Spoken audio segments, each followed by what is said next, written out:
안녕하세요. 저는 올해 20살이 된 학생입니다. 국민들이 2021년 12월 31일 일자로 폐기된 PCR 검사로 인해 큰 고통을 받고 있습니다. 너무나 많은 국민들이 PCR로 피해를 입고 있는데 제대로 다루어지지 않는 것 같아 글을 씁니다. 어떤 분이 정말 PCR 검사 때문에 분신까지 해버릴까 생각했다라고 글을 올린 것을 보고 저도 이 상황을 도저히 참을 수가 없었습니다. 이렇게까지 국민들이 힘듦을 호소하면 국가는 늘 어야 합니다. 그건 국민들을 위해 국가가 존재하는 것이기 때문입니다. 검사 문제로 요양보호사분이 인권 침해를 호소하는 뉴스가 1월 21일에 떴습니다. 코로나 면봉에 자동차 고착제를 사용한다는 논란도 있었고요. 아이가 코로나 검사 중 뚝식도로 면봉이 넘어가는 사례도 있었습니다. 사우디아라비아에서 2살 영아가 코로나19 검체를 채취하다가 코 속에 넣은 면봉이 부러져 숨지기도 했습니다. 1월 20일에는 코로나 검사 후 연골 썩어 아르헨 여성, 콧구멍 합쳐져 한 개 됐다라는 기사가 올라왔습니다. 어떠한 네티즌은 코로나 검사하고 뇌척수액이 유출되었을 수도 있다는 청천벽력 같은 말을 들었고요. 코로나 검사하고 나서 코피가 난다는 글들도 여러 보았습니다. 쇠 냄새가 나기도 하고 귀도 아프고 머리가 너무 아프다는 글들은 더욱 더 많습니다. 인후통 같은 느낌, 목에 미세한 칼 같은 조각이 그어진 느낌, 도 있고 코에 상처가 생겼다는 분들도 있습니다.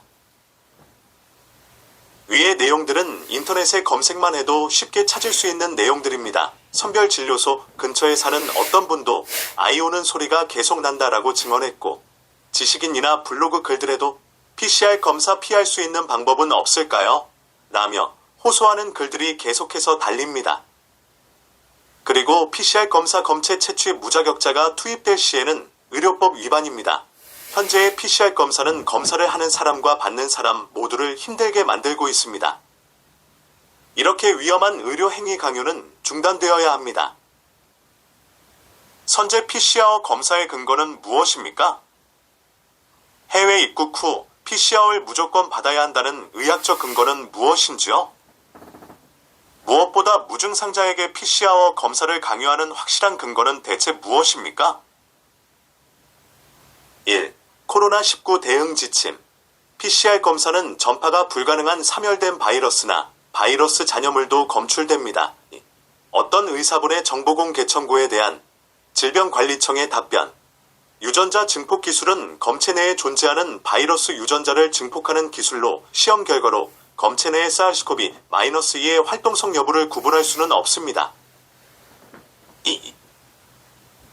위 두 가지로 사실로부터 PCR 테스트는 전염성이 있는 바이러스와 전염성이 없는 바이러스를 구분하지 못하는 것은 명백합니다. 그럼에도 정부와 질병청은 무슨 근거로 무증상 양성과 감, 염이 같다고 단정하는 겁니까? 보건소에 문의하면 델타 변이인지 람다 변이인지 알려줄 수 있나요?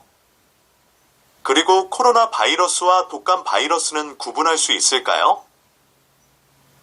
매년의 독감 사례들을 비교해 보았을 때 독감이 코로나로 둔갑된 것은 아닌지 의심할 수밖에 없습니다. 실제로 바이러스 및 면역학 박사이자 임상실험실 과학자인 데렉 크노우스, 데럭 크나우스 박사가 미국 남부 캘리포니아에서 1,500개 정도의 PCR 검사를 하여 양성으로 판명된 코비드 샘플들을 자체 조사한 결과 1,500개 중에서 단 하나의 코비드도 발견되지 않았고 대부분이 인플루엔자 A였고 나머지는 인플루엔자 B였습니다. 무증상 감염에 대하여 질병관리청은 무증상 감염에 대한 역학적 특성에 대해서 언급을 하고 있지만 무증상 감염자의 정의를 규정하지 않는다고 했습니다.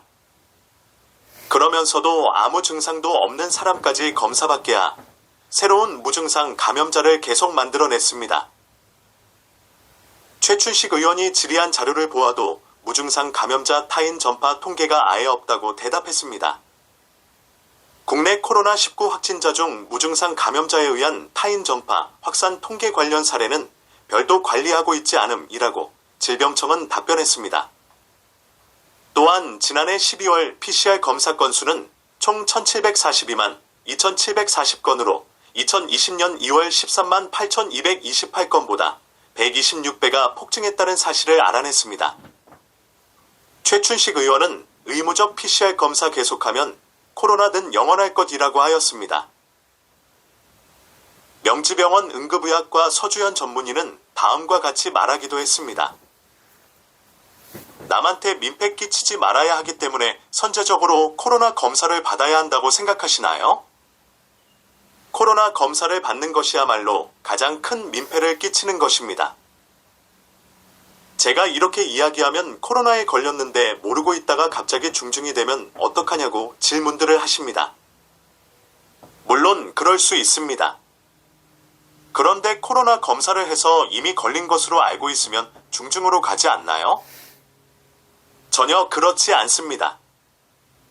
검사는 진단이지 치료가 아닙니다. 검사에서 코로나 바이러스 티끌이 검출되었다고 치료법이 달라지지 않습니다.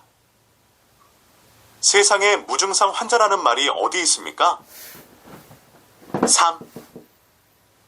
무증상이 어떻게 환자인가요?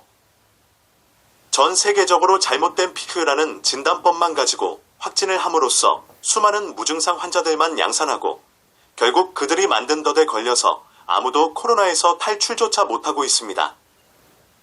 이것으로 이득을 보는 누군가가 있을지 모르겠지만 우리 병원 직원들, 아니 우리 국민들 중 코로나 끝나는 것 바라지 않는 사람은 한 명도 없을 겁니다. 방역당국에서 이야기하는 의심되면 즉시 검사는 즉시 폐지되어야 하는 정책입니다. PCR 검사는 코로나 바이러스의 작디작은 조각을 증폭해서 찾아내는 검사이지 코로나 감염 환자를 찾아내는 검사도 아닙니다. 손에 세균이 있다고, 대변에 대장균이 있다고 감염되었다고 하지 않습니다. 코의 선모는 바이러스나 미세먼지를 몸속으로 들어가지 않도록 하는 방어막입니다. 그런데 이 코에 바이러스가 나온다고 확진자가 되는 이러한 멍청이 같은 검사법을 이용하면 10년이고 100년이고 코로나는 끝나지 않습니다. 요새 왜 독감이 없을까요? 마스크를 잘 써서일까요? 아닙니다. 독감 검사를 이렇게 공격적으로 하지 않기 때문입니다. 코로나를 끝내는 방법은, 아니 끝내지는 못해도 병원에서 자가격리 당하지 않고 확진되지 않는 방법은 검사받지 않는 것 한 가지뿐입니다. 검사를 해서 코로나 확진이 된다고 치료가 달라지는 것 하나도 없고 오히려 보호장구 착용으로 최선의 치료를 못하는 결과만 낳게 됩니다. 서 전문의는 또한 확진자의 99%는 경증만 있을 뿐 환자라고 볼 수 없는 경우가 많았고 심지어 양성 판결을 받고도 격리가 해제될 때까지 무증상인 사람도 많았다라고 하며 이 사태를 가장 짧게 정리하라고 한다면 감기 바이러스가 벌인 대국민 사기극이라고 말하고 싶다라고 표현하기도 했습니다. 추가로 미국 버지니아대의 데이비드 마틴 교수는 세계보건기구 WHO는 지난해 2월 이미 사르스코비-2는 바이러스이며 코로나19는 임상적 증상들 클리니컬 심프텀즈를 의미하는 것으로 두 개념을 융합되면 안 된다고 밝혔는데 마치 사르스코비-2가 코로나19의 직접적인 원인인 것처럼 언론들이 몰고 갔으며 제약사들도 방조했다고 주장했습니다. 코로나19는 독감이나 다른 열병에서 나타나는 근육통, 몸살, 발열 등의 포괄적인 증상을 의미하는 것이며 사르스코비-2가 직접 원인이 되는 것은 아니라는 것입니다. 실내로 사르스코비-2 양성 판정을 받은 사람들 대부분이 아무런 코로나19 증상을 보이지 않고 있으며 증상을 보이는 사람들 대부분은 양성이 아니라고 마틴 박사는 설명했습니다. PCR 검사는 이 코로나 사태를 지속시키는 도구입니다. 당신이 확진되는 이유는 검사를 받았기 때문입니다. 검사만 안 받으면 확진될 일이 없으니 다 대한민국은 여전히 코로나 공포에 휩싸여 있습니다. 그러한 두려움은 상식적인 판단에서 나온 것일까요? 언론의 세뇌로 인한 것일까요? 만약에 눈 딱 감고 한 달만 코로나 이전 상황처럼 살아보자 하고 마스크도 안 쓰고 PCR 검사도 안 하고 모든 방역 정책을 다 정리한다면 무슨 일이 벌어질까요? 한번 PCR 검사를 하루만 전면 종료해 봅시다. 확진자가 나올까요? 4. 국민들이 순응할수록 정부는 국민을 더 만만하게 보지 국민의 요구를 들어주는 것이 아니라는 점을 기억하세요. 코로나 상황이 끝이 없는 미끼처럼 느껴지지 않습니까? 이번 주가 고비다. 반복되는 말들에 지치지 않나요? 새로운 변이 바이러스 발견, PCR 검사, 확진자 증가 N차 백신 접종 방역 강화, 새로 운변이 바이러스 발견. 끊임없이 반복되는 구조입니다. 권력자가 매스미디어 따위를 이용하 자신이 원하는 방향으로 대중의 의사를 유도함으로써 사회를 통제하는 상황입니다. 매일 확진자가 최대치, 이러한 뉴스만 계속해서 나오고 사람들은 또 무서워하고 그 공포를 이용하여 방역 강화의 명분을 쌓고 백신, 치료제 마케팅이 이루어지는 반복되는 상황이지요. 한국인들은 나라가 자신을 죽일 수도 있다는 그런 의심조차 하지 않는 현재 상황이 도저히 정상이 아니라는 것을 아직 많은 분들이 체감하지 못하는 것 같습니다. 코로나가 아니라도 암이나 교통사고 등등에 대해 그렇게 매일같이 보도하면 그 공포에 세뇌당합니다. 똑같은 소리를 매일 지겹도록 들으면 처음에는 뭔 소리야? 이러다가도 경각심을 가지지 않으면 자신도 모르는 사이에 가랑비에 옷 젖듯이 받아들여지게 됩니다. 대중 선동으로 유명한 독일 나치스 정권의 선전장관 요제프 괴벨스도 이러한 말들을 남겼더군요. 거짓말은 처음에는 부정되고 그 다음에는 의심받지만 되풀이하면 결국 모든 대중이 믿게 된다. 언론은 정부 손 안의 피아노. 대중에게는 생각이라는 것 자체가 존재하지 않는다. 그들이 말하는 생각이란 다른 사람들이 한 말을 그대로 반복하는 것일 뿐이다. 선동은 문장 한 줄로도 가능하지만 반박에는 수많은 문서와 증거가 필요하다. 그리고 그것을 반박하려고 할 때면 이미 사람들은 선동당해 있다. 우리는 학교에서 그토록 귀에 못이 박히게 들었던 비판적 사고를 해야 합니다.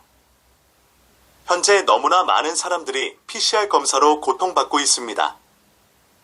PCR 테스트가 계속된다면 이것은 잠재적인 피해자들을 의도적으로 양산해내는 것이며 결국 전 국민을 대상으로 학대를 저지르는 것입니다. 통제 강화를 위해서 국민들을 단지 수단으로 이용해 먹는 나라는 독재 국가입니다. 독재 국가는 국민들로 하여금 더 잘 순응하고 자신들을 추종하며 그들이 선전하는 모든 내용을 아무 의심 없이 받아들이고 저항하지도 않는 개돼지가 되어주기를 원합니다. 언론의 거짓말 사례 등을 수집하고 있는데 언론도 더 이상 국민을 기만하는 행위는 그만두어야 합니다.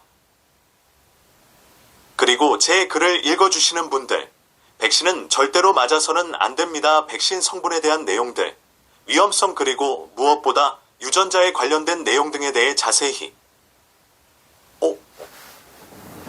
조사해 보십시오. 염산으로 가득 찬 수영장에 누군가 들어가려고 합니다. 그 사람은 그 수영장을 의심하지조차 못합니다. 그러면 저는 그 사람을 말려야 하겠습니까? 아니면 그래 내가 알아서 선택해 하며 내버려 두어야 하겠습니까?